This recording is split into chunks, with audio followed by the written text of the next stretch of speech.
أنقذنا يا جلالة الملك من الموت في الحفر والبرارك، شعار رفعته اليوم ساكنة دوار ولاد معزة الحجار خلال وقفة احتجاجية نظموها أمام قيادة زناتة على خلفية الحادث المميت اللي وقع نهاية الأسبوع بذات المنطقة واللي خلف 3 ديال الضحايا. المحتجين من خلال هذه الوقفة كيطالبوا بالتحقيق في الحادث الأليم مع إقالة قائد قيادة شلالات ورئيس وأعضاء ذات الجماعة.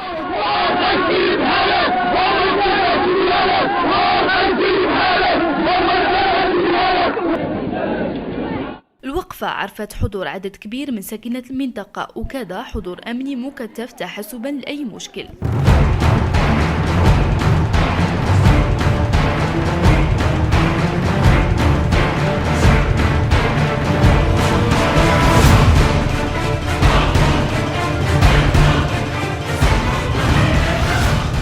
وتجدر الإشارة إلى أن أب والابن ديالو والجار توفى في حفرة ديال الصرف الصحي نهاية الأسبوع، واللي خلات الساكنة اليوم توقف وتطالب بالحق ديالها واللي كيتجلى في العيش الكريم.